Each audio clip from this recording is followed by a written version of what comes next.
Okay, awesome. Do we have audio? Can we get a mic check from Felix? Hey, can you hear me? I can, loud and clear. Can you hear me? Yes, we are good. Awesome. So this is going to be a fairly intimate session. So this is the second LottieSpaces, and we're actually debating on switching the format because we want to capture video. So we're still in the midst of figuring out the format, but we're here today. I've hosted Twitter Spaces before, so I'm pretty familiar with it, and we're gonna have a great time here today. So gonna give it Perfect. 10, 20 more seconds. If some more people are gonna join, great. If not, we're recording the session, and then we're gonna post it on our YouTube and Spotify and Apple as well. That way, people can listen to it if they can't today. Where are you calling in from, Felix? I'm actually calling from Singapore. Singapore. Okay, so it's late night there. It's at 10 p.m. I wouldn't consider it late. It's still pretty early. That's awesome. That's awesome. Yeah, I'm calling in from Chicago, so it's 9 a.m. over here. So Exciting. a little bit of a time difference. Exciting. All right. Cool. I'm trying out view voice edit. Not sure how that's gonna go. That one sounds a bit echoey. Oh yeah, it's definitely super in prep. Just gonna put it to the normal one. Cool. Yeah, super excited to be here, Austin. Yeah, super excited to have you here. So we're gonna go ahead and get started. Is that a soundboard? Do we have a soundboard in Twitter Spaces? Yeah, it's kind of like there's a soundboard or something. Oh, I saw. Oh, that must be new. Okay.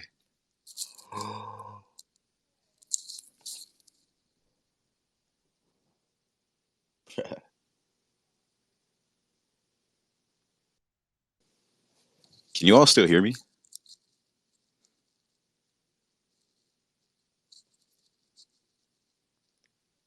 Oh, okay.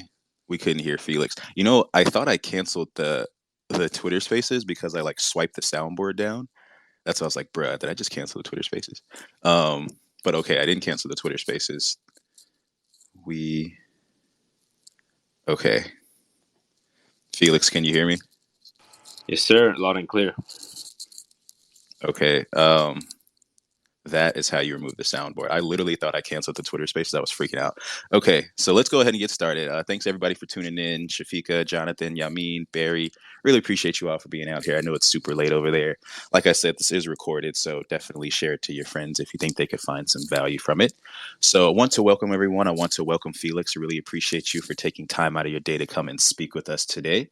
My name is Austin. I am one of the partnership managers here at LottieFiles, and I am joined today by Felix Lee. So, Felix is one of the co founders of ADPList, which is a platform created in 2020, so not too long ago, in order to facilitate mentorship democratization. So, ADPList is a community, a global community of both mentors and learners with a goal of simplifying the process of finding and booking a mentor session. So I think that's super helpful in today's digital environment. So the purpose of this event is simply to help designers to build globally epic careers through great discussion and an exchange of ideas that we call storytelling, right? So we're just going to do some storytelling today. It's going to be like a fireside chat, super simple, super casual. There's very low stakes conversation. We're really just here to get to know Felix, pick his brain a little bit about why he started ADPList and also how he's integrating LottieFiles into it, and just have some great conversations. So, first, we're going to do some introductions, get a little background about Felix. Then, we're going to dive into the actual discussion. So, in the discussion, we're going to talk a little bit about the platform. We're going to talk about how LottieFiles is integrated into their workflow. Also, touch on the community and mentorship side because this is called the Marvels of Mentorship. So, obviously, we have to talk about mentorship. And then we will finish off with some closing questions, and we will also open it up for a little session for some Q&A in case people have questions. You can either raise your hand or ask your questions in the thread below this Twitter Spaces, and then we'll finish off with some closing things and some call to actions for the audience. So Before we dive into this, I want to go over some housekeeping. Again, this event is recorded, so if you do want to share this later, if you feel like it would provide value to someone, feel free. We definitely encourage everyone listening to participate, ask questions, and if you do ask a question, use hashtag LottieSpaces. Give us a little boost in the algorithm. We would really appreciate it. Emergency protocol. So if the Twitter Spaces does drop, if I fat finger the button and actually cancel it, or if a connection drops or whatever, I will simply spin up another one immediately, post it on the LottieFiles Twitter that I'm calling in from, and then we can join it back again. So with all of that being said, Felix, I want to turn the microphone over to you. So I would love for you to start from the beginning and tell us what I would call your hero backstory. So tell us where you are from, maybe a little bit about how you grew up, if you're comfortable sharing that. And then, really, the question is after you answer that, how do you think that background, where you're from and how you grew up, how do you think that put you on the trajectory to be where you are today? Yeah, thanks for having me, Austin. Very excited to be here with everyone, and hopefully more people join as we go along, and more people hear this post this Twitter session. But yeah, I'd love to share sort of like my hero's journey, and in many way, almost kind of like a Disney story in that sense. Um, but once upon a time ago, very long. Obviously, I'm 26 this year, but young Felix, myself, I was born in a very humble household here, right out of Singapore. And just growing up, I've always been sort of like a very curious kid. Very much, I think, just love hanging out with adults and just picking their brains on things. And my parents actually work in a bakery here in Singapore. So we actually run a very small bakery, sort of like an SME business. And, I watched, them as blue collar workers, as working class people, really kind of like working day in and day out, and just really dreaming of like bettering their own lives. And I think, that the people around them, like my grandparents and stuff like that. And so, I've always seen sort of like, I've always looked at life like, one of the most important things is like, working extremely hard. And that's fundamentally because of my parents. Um, but obviously, being in a society where, you're just not born in a more privileged family, there's a lot of things that you don't get. You don't get network, you don't get that initial head start in life. You just, don't get that tons of cash from or whatever. So like in many ways, like, just being at a position where I'm at today, or where I will be in the next couple of years and the years down the road, I think, I've always been saying that I'm extremely grateful and privileged. And also, I think that's something that, and sometimes I just said, like I should even be here, like someone in my shoes. I think it's extremely tough being in that environment. But, I think the most important thing, like sort of like growing up, is that I've sort of like faced a lot of limitations. And I think a lot of people has doubted sort of like my growth, just, basically just personally, because, I just didn't seem like, that kind of founder, or that kind of profile of, startup founder that anyone would be like, okay, I would associate you to doing something great. Because, not only that I did not come from a like a well-connected family or whatnot, I did not even go to college. I have not graduated from university. And so, I know that might be a common thing in maybe in certain countries or whatever, but in Asia, and especially in Singapore, that is not a common thing. If you come to this country and you know how competitive that is, a university degree is sort of like, you better get yourself in there and get a degree. And so, frankly, I'm super proud that I don't have a degree. But, like just people look at me as a startup founder, and whenever I talk to them from investors, I think people have a little bit of sense of like, what is this odd Chinese kid doing here? He's not from Harvard. He's not a dropout from Harvard or Stanford or wherever. Like, he's just another Singaporean that, that doesn't have like a degree. But at the age of 17, actually, I started my first company, and stepped into a world of startups with my brother. And obviously, it was extremely challenging. We had an initial $5,000 investments from my father, and that's really kind of like a lot of money for us. And believe it or not, with 5,000 Singapore dollars, we actually sustained that startup for like 3 years actually, while we were studying in our high school. We eventually sold that company for about $250,000. But obviously, that's not the end of the story. We were happy and we were celebrating. Then Indonesian company bought us over. But the thing is this: we did not actually get the full $250,000. We were somehow like kind of like scammed or like conned into it, right? Like, we didn't receive that. And just coming from a very humble background, like you don't have the resources or the network to kind of like challenge things legally, right? Like, because it's an international court, like you're fighting a lawsuit against like multimillionaires who could continue to defend themselves. And what do I do, right? Like, like it's a lot of money for two young kids. We hustled our way, and then something great happened, and then suddenly not.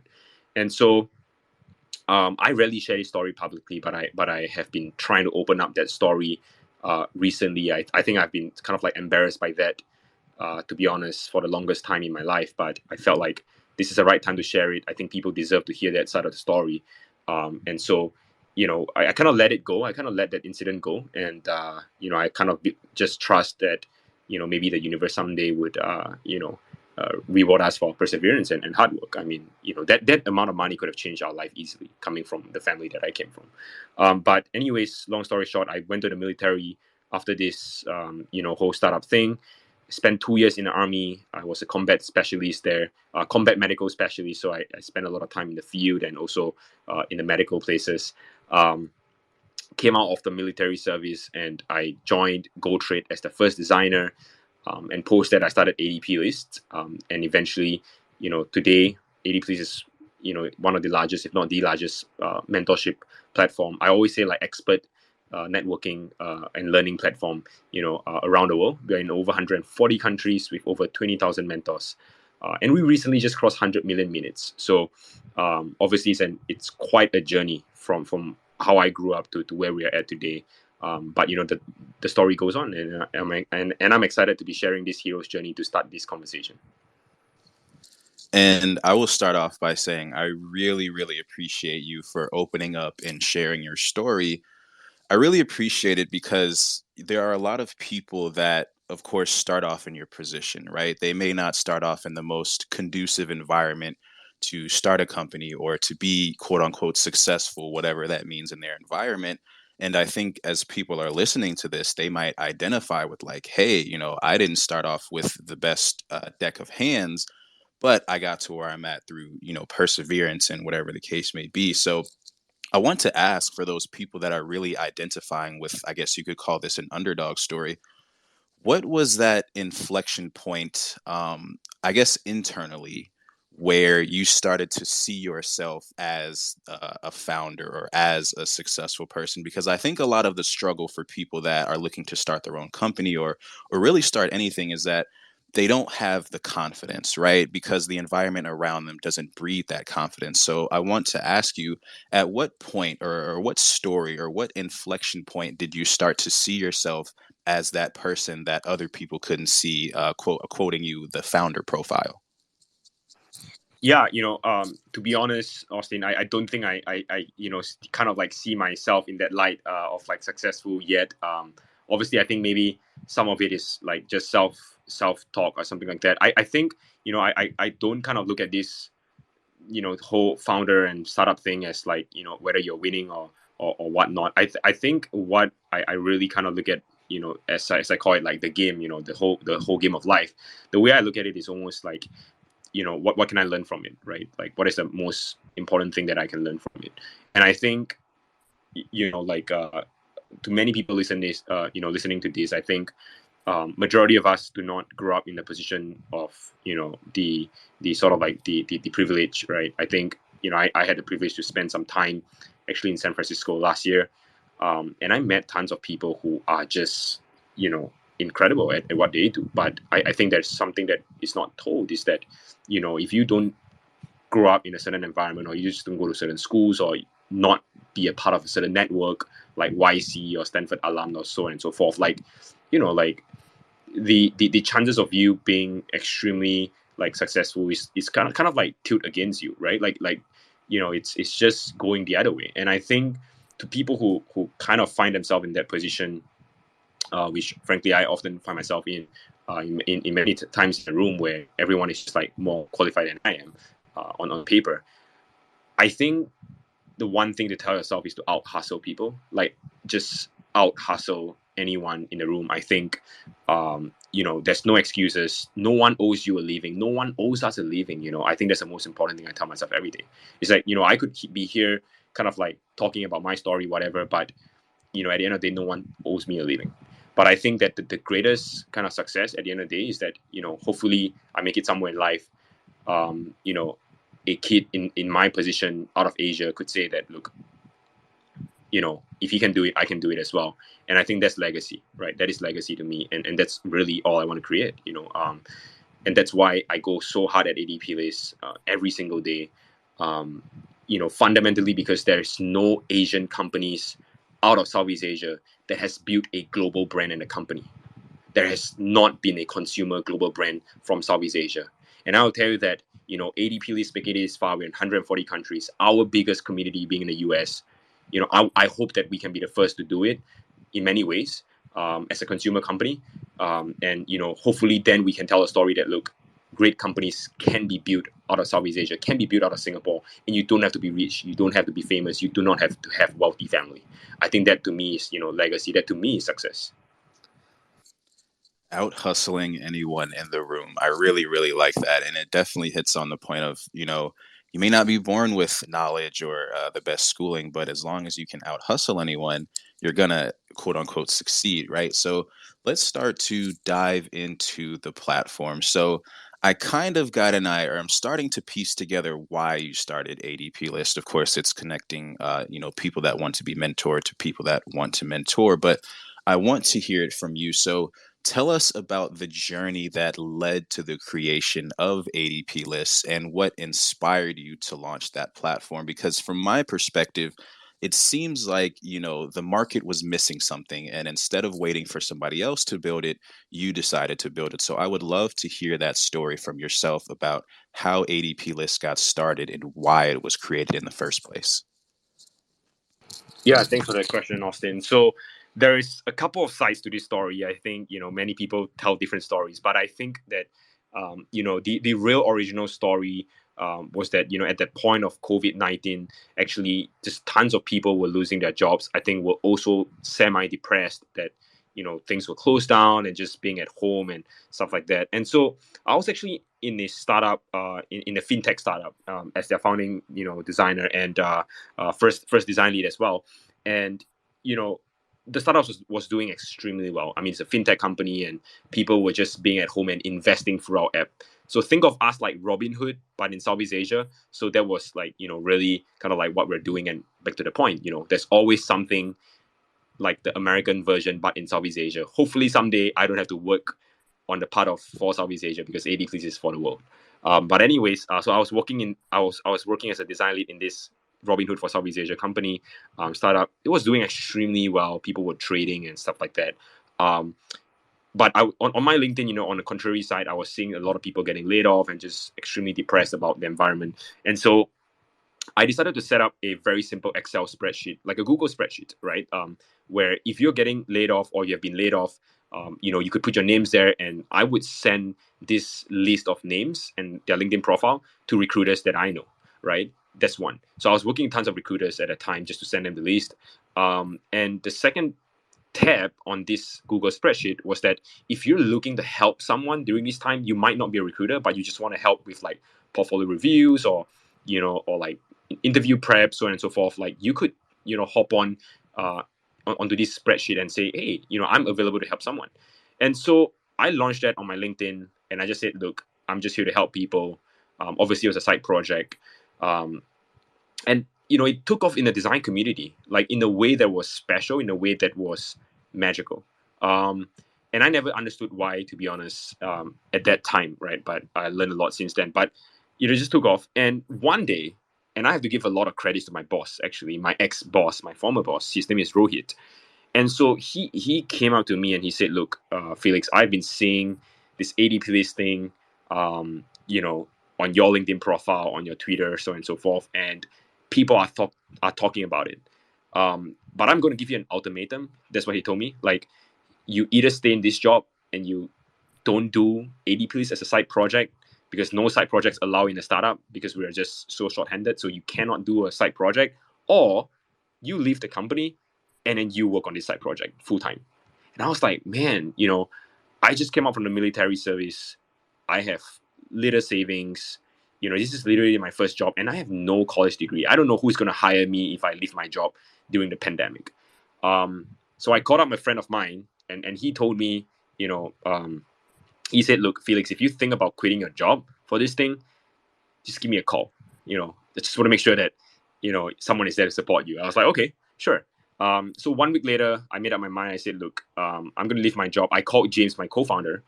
Both of us decided that this was the right thing to do. We were passionate about the problem that we're solving. We were seeing the impact of people getting connected, and then, kind of like the magic moment where after they meet, something great happens for both of them. And so we decided that we wanted to see more of such magic in the world. And so we both left our job and we decided to start ADPList full time. I think that was in probably late of like 2021, mid early 2021. And so that was when we left our job and committed it to it full time. Obviously, things were so uncertain. We had no investors and whatnot. But for us, we were so ready to take the risk because James is a very, very amazing, humble guy based out of Ghana, Africa. And, we're just from underdog places, right? And so, we just wanted to prove ourselves as well as a very hungry founder. So we decided to leave our jobs there. So that's the story. An amazing story at that. I really appreciate how you dived into, and especially the story about James. I think that's very inspirational. Of when you talk about like minds coming together to solve a problem, coming together with somebody halfway across the world is not your typical thing. So I really appreciate you for sharing that part of your story. So, I want to ask, because it's been 3 years now since 2020, and of course you said that you had to make that ultimatum, right? Either stay with the company or leave it and go with ADPList full time, which obviously we wouldn't be on this call if you hadn't made that decision. So I want to ask, how has the design of ADPList evolved and improved over time since you've, gotten to do this full time? And what lessons have you learned within the process of that evolution? Yeah, I think that's such an amazing question. First of all, I'm a designer before I'm a founder, and so I always have a lot of love for design. I think one of the things that I really learned, as we build ADPList, is that the value of a product doesn't change. It doesn't matter if it's 5 years, 10 years, or 15 years. Like the fundamental truth is that the value of a product wouldn't change, and it probably wouldn't change for like decades. If you think about it, the most fundamental products that we're using today, like maybe let's talk about some cool startups like Airbnb. The first version of Airbnb was to book Airbits, when you travel, whatever, and that's about it, right? Now today, if you think about it, Airbnb is practically the same. It's just that they've added more categories, probably more optionalities, and just more ways for you to pay something and someone, right? Just maybe easier setup, nicer UI, so on and so forth. So a lot of it is enhancement. But at the end of, the first principles of everything that we're talking about is that the value of the product or the service that you created probably is already nailed from the very beginning, unless obviously you do a pivot. But it's so clear that if you're solving the right problem and you're delivering the right value, that value wouldn't change for decades. And I'm sure that's the same for Lottie as well. Probably it's just that things get fancier. There's more people joining, so on and so forth. But the fundamental core value is just like let the world kind of like use and share on animations, on motion design for LottieFiles. And there's many ways to deliver that, but the fundamental truth is that the value is the same value from the very, very beginning.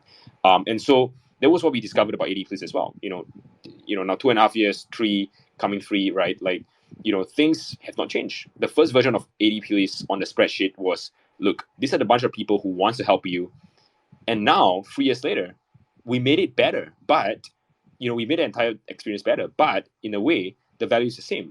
These are still a bunch of people who want to help you. But now, we have deeply enhanced the experience, right? You could book with just booking just 3 clicks. You could get into their calendar, so on and so forth. I think all these are like super fancy things that designer love hearing and just love seeing. But I think from a practical point of view, but from a problem solving point of view, which all designers should be, I think we should learn to nail the value and not learn to nail all this enhancement. Because if you nail the value, that's going to be there for decades, right? But I think most startups tend not to try to nail the value, and they get stuck into like, all the like fanciful things, like can I add a button here so that things get easier. I'm like, wait, what? Easier to what? Like there's no value at all, so easier to what? And so I think there's always kind of like, trying to challenge yourself and challenge the problem that you're solving. And I think that's been like the biggest learning as a design founder, which is, are we solving the right problem and not just making enhancement just to make the experience better, right? Because experience can always be better, but I think the first question is, are we solving the right problems that people need to be solved right now? Yeah, or else we're making it easier to do what? I love that. It's a great thing.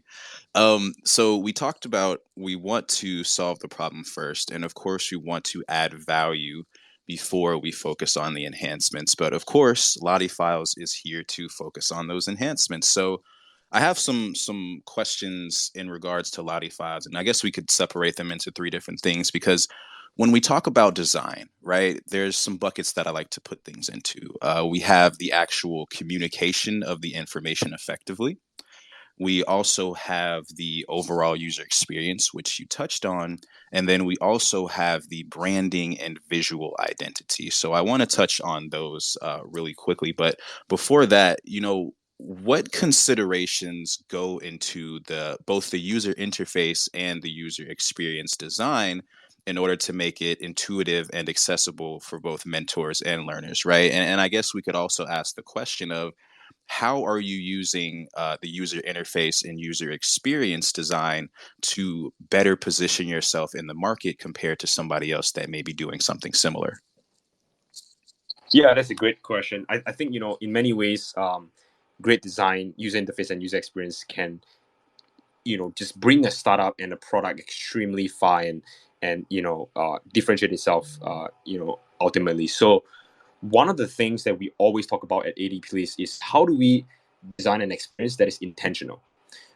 I think if I could really sum up design, it's really intentionality. So I'll tell everyone something that is going on literally right now, and something that I think goes on in every team every single day, is that we relook at our flows, right? We say, how do we increase the conversion of people completing the signups?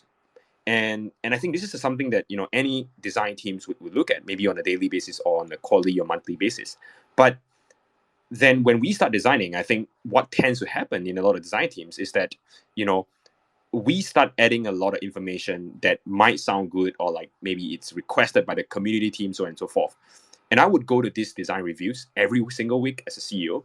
I don't meddle with the Figma files or any Lottie sort of like animations, but I would go into these files every week during the demo period, and I would say, look, I would ask a question, right? Like, why is this important to appear right now on this specific screen or on this specific flow and experience? Because there are tons of things where, if you really kind of like think twice about it, the user probably would not need that at that very moment. You're just putting in there because business somehow needs it to be in. And so great design are intentional in a way that, look, it's right there when you need it. It's right there when you need it. And so great design is all about understanding the problem that you're solving and the user that you're solving for, so that you know when to give them something when they need it. It's almost like, a waiter handing you a This space was downloaded via spacesdown.com. Visit to download your spaces today. a piece of handkerchief just when you're about to wipe your mouth. And you don't have to search for it. It's just there because the waiter knows that you need it right now. And so a lot of what ADPList has done and over the past 3 years is constantly refine on our intention on, do we need something on a specific experience or specific flow at that point of time. Because when we ask that question, I think a lot of things become clear, is that look, we probably can throw this away so that the users can focus on whatever that they're doing and get the job to be done. And I think this sounds simple, but it's extremely hard when it comes to practice, because I think there's so much noise around like teams and wanting to just add things inside. But design is about intention, and I think that to us is the biggest learning of creating a great experience on ADPList. And to just sum it up with one example, on ADPList, we allow people to directly set up their calendar as mentors, and so that people can book. But the question then is, why do our experience triumph over any other platform out there? First of all, we allow people to be flexible, like extremely flexible. We know that the mentors have limited time, and we don't try to force ourselves into their schedule, nor do we want them to force something on ADPList. I think that's not going to be a great experience.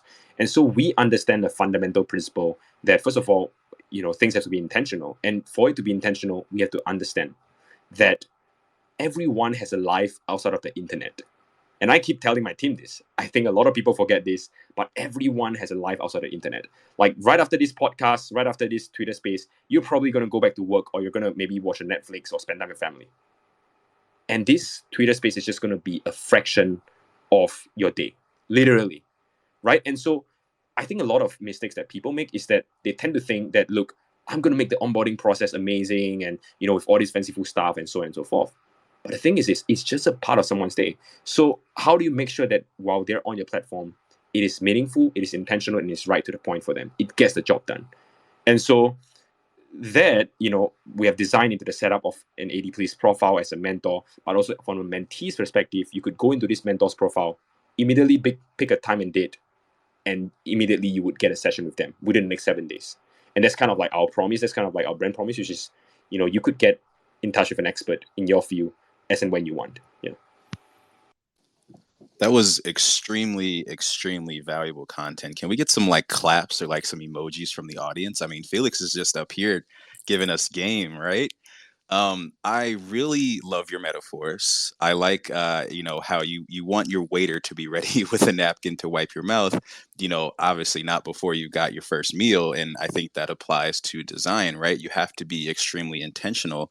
You don't just want to add something when something doesn't need to be there because it, may distract the user or contribute negatively in some cases. So I want to dive into the motion part of it because, of course, we're LottieFiles and, of course, we're working with you. So I want to ask the question, first and foremost, when you first started in 2020, in terms of the design, did you have motion, or was that a part of your storytelling? And whether you did or did not, what was your introduction to LottieFiles, and why did you decide to start using our platform?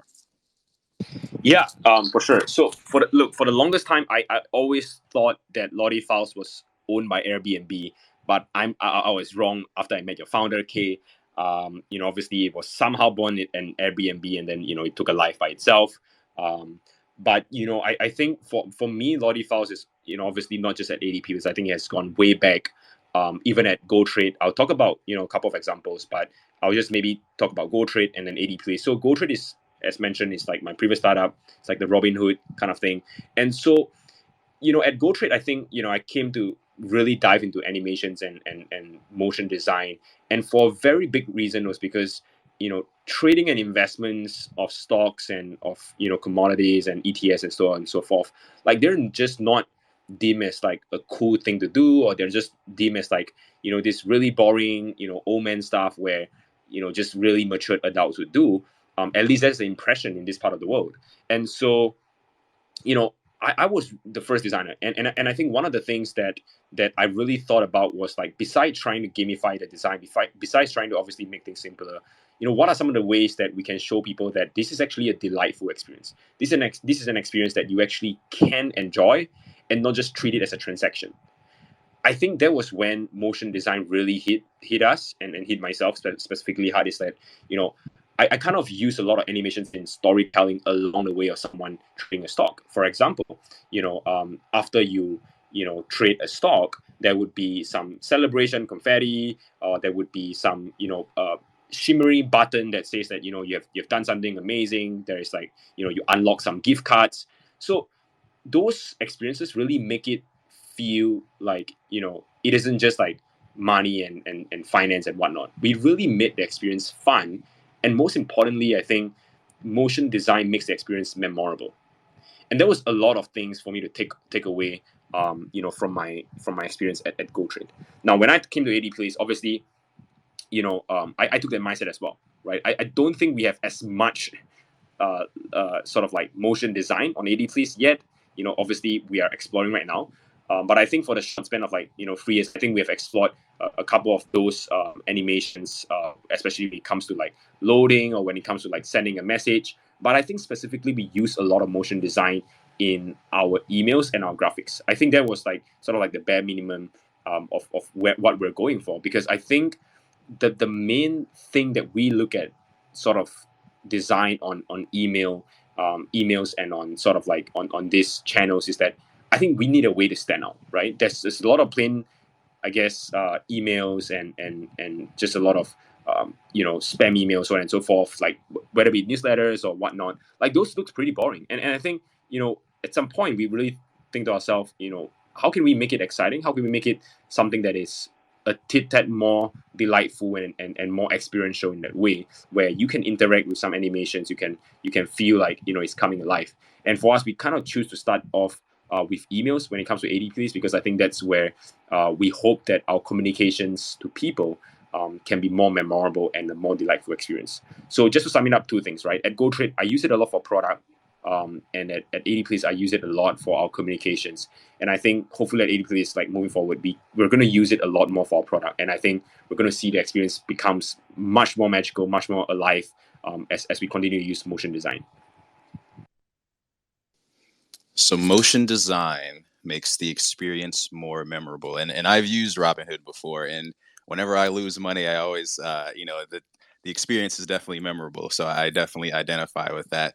And I love how you highlighted that, within one particular environment, you used LottieFiles or motion for the product, whereas within another environment, you used it for communications, and they're both equally as usable, right? And in terms of needing a way to stand out, especially when there's market competition, right? This is very, very important. So if you could maybe, and I don't know if you have a feedback loop installed specifically for this, but in regards to where you're working at before and both with ADPList, what feedback, if any, have you gotten from users in regard to using, motion, whether that be within branding and visual design or communication or just the overall user experience? Do you have any stories where either users or somebody on your team said, hey, like, this is really cool. This is maybe not 100% why I'm using your product, but this has given me a better experience than somewhere else. Have you gotten any feedback like that?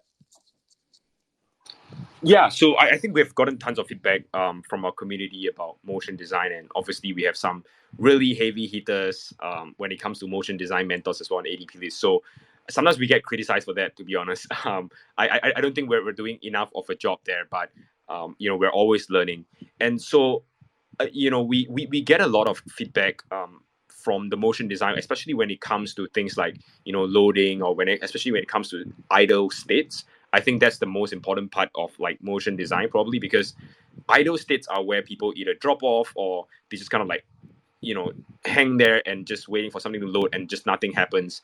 And so I think there's a lot of opportunity for us to first of all, I think I call this low hanging fruit, like patch up the places that are kind of boring, and let's make those experiences more delightful first before we jump into the bigger picture of things. And so I think we have a lot of low hanging fruits, right? Like like all these idle points and whatnot, or even like a loading bar, loading of like of your statistics on ADPList. We have like some gamification there, and so those things can actually those are low hanging fruits that we can actually use motion design to, I think, really beautify the entire experience way more from what we already have.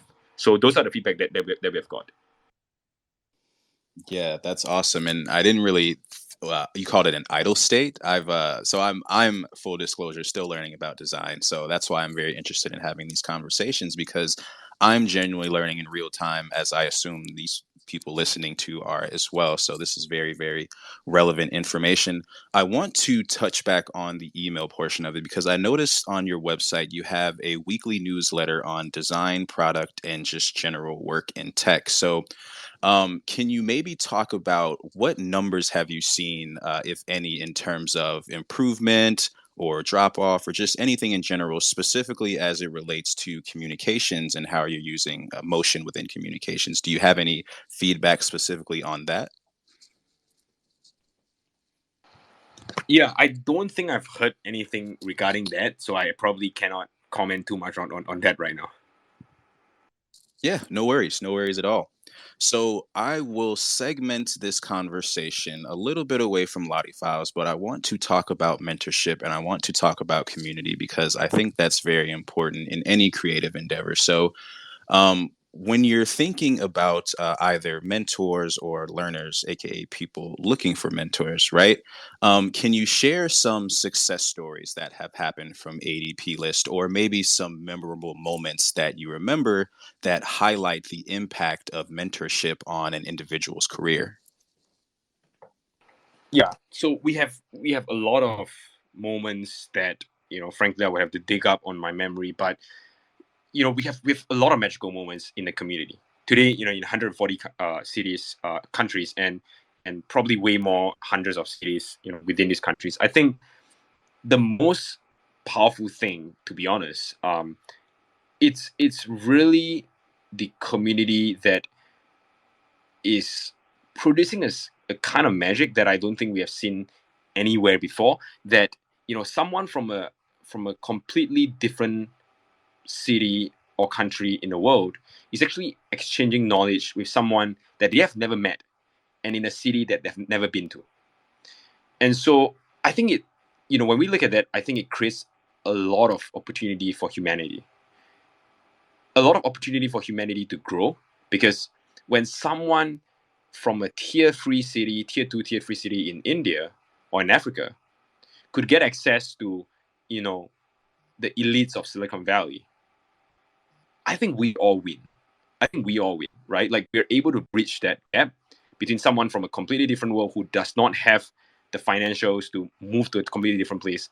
I think then when ADPList makes that happen, you open up their eyes to a bigger world. And one of the most powerful stories for me personally was when this mentor told me a story about a Nepalese young gentleman, and he was a young designer, and he was learning from this mentor from San Francisco. And this mentor was probably from DoorDash, if I can remember correctly. And he told me that, look, this was one of the most powerful moments in his life, because when he was actually mentoring this Nepalese gentleman, this Nepalese actually told him towards the end of the call and said, look, I'm so sorry, I have poor internet, but I'm so excited to learn from you. I'm so grateful. But I just want you to know that whatever that you have taught me, I'm going to teach it to the rest of my village. I'm going to teach it to the rest of my community in my city and in my village, because they don't have that internet access. That's what he told him. And so when you think about moments like that, I think as a mentor on ADPList and moments like this is that you don't know how far your sharing or your knowledge can go to impact someone's life.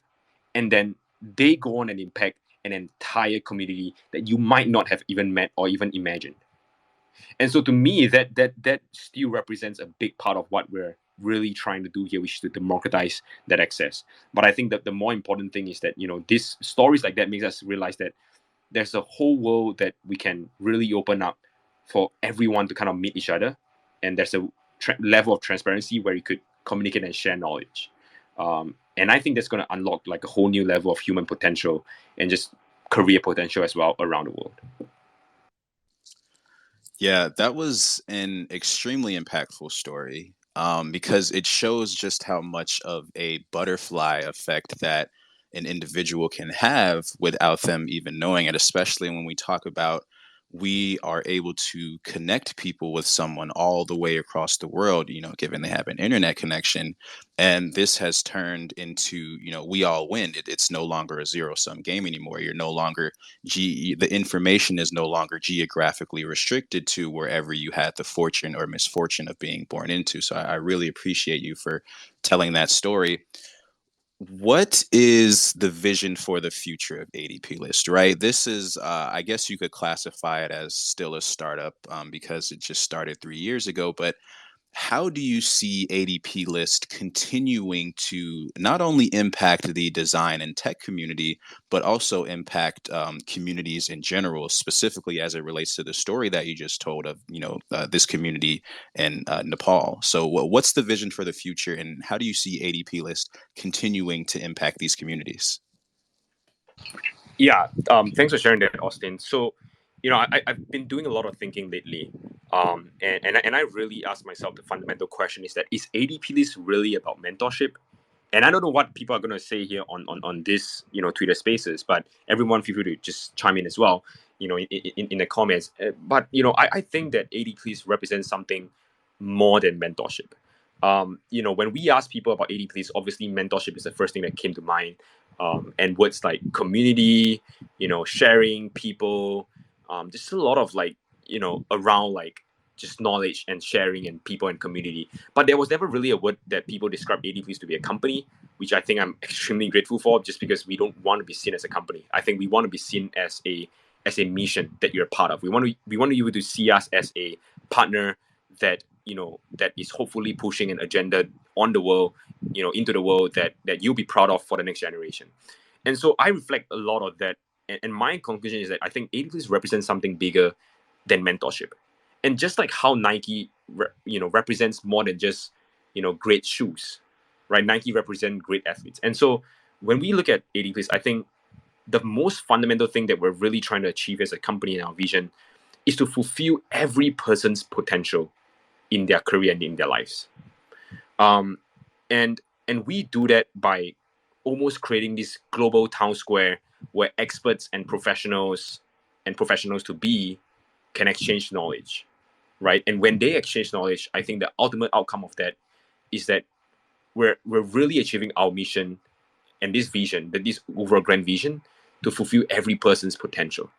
And that's really kind of what we really talk about ADPList, which is, we're not just about mentorship, but what comes bigger than mentorship is that when that mentorship happens, you begin fulfilling their potential.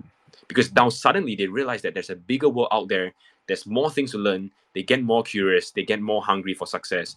And I think that's really what we're trying to unlock here at ADPList. And that to us is the future, right? And so that's really kind of like where we've landed on as a team. And obviously this was very recent. We have not even kind of talk about this publicly yet, but I'll talk about it more regularly as we go, as time goes. And so that's kind of like from a vision perspective. I think from a platform perspective, from a product perspective, you can expect us to do what we're doing but way better as well. Continue to do what we're doing, but definitely continue to improve on what we're doing. But I think what we're really thinking, at least from October all the way until December and even next year, is we have done extremely well in the phase 1 of ADPList, which is we introduce obviously one-to-one video calls and whatnot, right? And people love that. But I think we also recognize that there are different formats where it could be more inclusive, where it could be more all-encompassing for everyone to be a part of, right? And we want to introduce new formats of knowledge sharing that was probably never done before in design community or product community, so on and so forth. But we want to introduce new formats for knowledge sharing. And I think we have a huge opportunity there beyond just the one-to-one calls. And that's exactly what we're exploring right now. I really appreciate that quote that you said of, you ask yourself constantly, is ADPList really about mentorship, right? And through asking yourself that question, you discovered the goal of actually to fulfill every person's potential, right? And through knowledge sharing, through information sharing, you're essentially forming ripples throughout the universe. And I don't think there's a better calling than that, right? To be able to share knowledge and be able to elevate people no matter what situation they were born into. So we're coming into the closing segment of this event. So if you are in the audience and you do have a question, feel free to raise your hand and we'll bring you up here. If you're not comfortable speaking, you can go ahead and ask your question via text in the thread below this Twitter Spaces, and I will go ahead and ask it for you. So my final two questions, I want you to put on two different hats. So your professional designer hat and then your co-founder hat. But we'll start with the professional designer hat. So for everyone listening that is an aspiring designer, an aspiring designer professional looking to advance in their careers, what are some actionable steps or advice that you can offer to help them create an epic career? Yeah, that's really everything that we do at ADPlist. Is to really help you create something truly epic out of your career, and hopefully in your life as well. Because we know that life's not just about career. Um, I think my advice for that is, I think back to really kind of like my hero story as well, is that I think a lot of things in life comes with a little bit of suffering and a lot of hard work. I think I think for some people I'm maybe considered as Gen Z. And so I am not sure what to term myself, because I'm born in, I'm 26 this year, and I think obviously I think that's like the first year of Gen Z. But I think sort of like, I'm not a typical Gen Z in the sense, but I fundamentally believe that if you want to pursue greatness in life, if you want greatness in your work, you have to put in the work. There's no complaints. The world doesn't owe you a living. And so one of the things that I see often is obviously like people just talking about everything and whatnot. I think look, it's good to rant from time to time, right? But I think that at the end of the day, when everything's kind of like settled down, when residues kind of like flow to the bottom of the rent, what are you about? Are you about complaining, or are you about putting yourself better out there? For me, it's always the latter, which is put yourself out there, put the best version of yourself. And everything else should and ideally will follow through, and even if it doesn't, someday it will. But you just got to trust in the work that you do. I think people right now, a lot of people don't trust in the work that they're doing, because a lot of us are like short term, right? Like if things don't happen, and we're like, okay, just gonna move on or something. But everything awesome and legendary and epic comes with time, a lot of hard work, and a little bit and tons of suffering, definitely. And so always remember that, so that even in the toughest of moment, I always say this because I love physics and the late Professor Stephen Hawking. When things get tough, don't look down your feet and look up to the stars. I think that to me is the most powerful thing. I love that. You're full of quotes. You have to put in the work and you have to out hustle everybody. I really, really agree with that. So, this is the final question here, right? We're going to take off our professional designer hat and we're going to put on our co founder hat, and we're going to combine all of those experiences into, I guess, a leadership question. So, what have been some of the most valuable lessons or insights that you've gained on your journey that you'd like to share with other entrepreneurs, creators, potential co-founders, and people that want to start their own thing? Yeah, this is definitely a big question, because I think there's no right or wrong. But that's, to be honest, running a startup, first of all, is painful, and I have no idea why people would glorify that or just love that. It's a painful experience, and frankly, everything is happening all at once. Your things are breaking down all at once. Like today we just found a major issue on our platform. Obviously, we have resolved it, but the aftermath, the cleanup is just extremely painful as well. And this happens almost on a daily, if not weekly, basis. And first of all, I think I say all this because I am I'm truly appreciative of being in the moment, and I want to be open and vulnerable enough to share with everyone that this is what literally goes on behind the scenes, and this is what everyone I think deserves to know about being a startup founder. And so my advice, if you really want to be a startup founder, or just like kind of like in getting started in this journey, is to really have conviction of where you want to be, conviction and clarity, right? I think a lot of people do not have that. As much as like we kind of like look at that and we're like, wow, there's tons of people who are doing this and whatnot. But frankly, I think it's a sort of like not even spoken. I think a lot of people, just want to raise tons of money, kind of look rich, be that next, I don't know, like try to be the next Facebook and whatever. I think, look, frankly, I think a lot of those things are going on. Like, you raise from Sequoia, you raise from Andreessen Horowitz, so on and so forth. So a lot of that goes around. And I think sometimes you feel like, wow, as a founder, am I doing enough? But, I think that's when your conviction and your clarity for the vision that you have is incredibly important, because at some point you're going to start comparing. At some point you're going to start, looking down, looking elsewhere, looking left, looking right, and you're not going to be happy, right? Like when you do that. And so I have moments like that, 100%. And in those moments, I always go back to my conviction. I always go back, to my roots of clarity of why I'm doing this, and that's super important. I think for ADPlist, why we're doing this is fundamentally important for the next generation and for our generation. That we're able to break stigma. That it doesn't matter whether you're from a different social class. You get the same access to the same network and the same knowledge that can help you fulfill your potential. I think for me, this mission is incredibly, incredibly important, for myself, for my generation, and I think for the next generation, that is incredibly important. And personally, why I do this and why I'm willing to wake up every day and suffer and just work hard. For me, I think ADPlist's story and my story represents more than just, a startup story. I think if we really become the first consumer global brand, being out of Southeast Asia, being out of a small city and country like Singapore, where people here do not dare to dream too big, and if you dream too big, you are called arrogant, and and you know, and I'm sure people could relate to that if you're in this part of the world, where if you dream too big, people call you arrogant, and hopefully someday, I think, you know, if we have the blessing of the universe or whatever that is, that we get somewhere in life, I think the story will tell that you're never too small to dream big. And I think that, to me personally, is the most important thing, because that's a story that's going to live on for hundreds, probably hundreds and hundreds of years, and that's important. What a great way to end off a great event. That is really an amazing story. Let me double check again. I don't see any questions in the comments, and I don't see anybody raising their hand.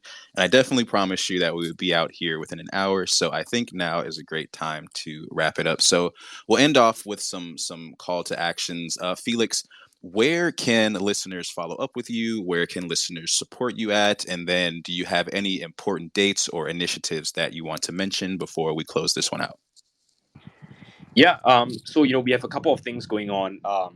We have a Notion course that we're partnering with Notion, and so if you want to be more productive, there is a Notion course happening, and so you could sign up for it directly on ADPList group session. It's happening, and so it's like a certification course between ADPList and Notion. So it's free for everyone to be a part of that. So that's amazing.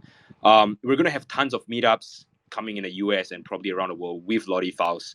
That's not announced yet, but we'll definitely share more details when we have those. But I just want everyone to get psyched and excited about that. I can be contacted on Twitter directly or LinkedIn. I'm sure people know where to find. Just anything if you want to chat about. I'm here on Twitter and on LinkedIn. I probably wouldn't be replying too fast, but I'm accessible. I think that's always kind of like how I want to put myself out there. Awesome. So yeah, I don't know if you all can see it, but ADPList is one of the listeners. Go ahead and give them a follow. Give Felix a follow as well. I would love to express my sincerest gratitude to you, Felix, for showing up today and really taking us behind the scenes, right? It's very easy to put up this facade of I'm a co-founder, this is what we're doing, we're so amazing. But, for all of the people listening, they want the real story. They want the in-depth behind the scenes of, okay, what actually goes on if I decide to become a co-founder, if I decide to advance in my career.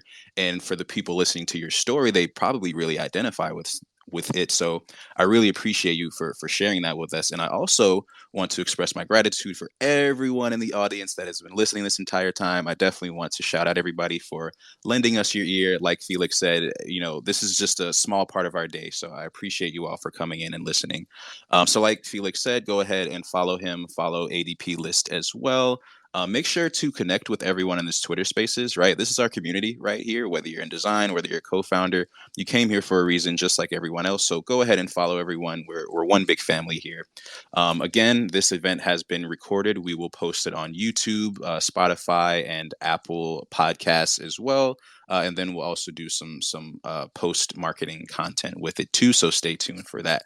But with that being said, that is the end of this Twitter Spaces audio event. My name is Austin. I'm one of the partnership managers here at LottieFiles, and I have had a great pleasure hosting today's event, and I will see you all at the next one. They need to have a better, maybe the soundboard. A soundboard is a better way to end it. There we go. All right, that's it, everyone. Gonna end it. You can get back to your day. Appreciate you for hanging out, and see you in the Twitterverse. All right, bye.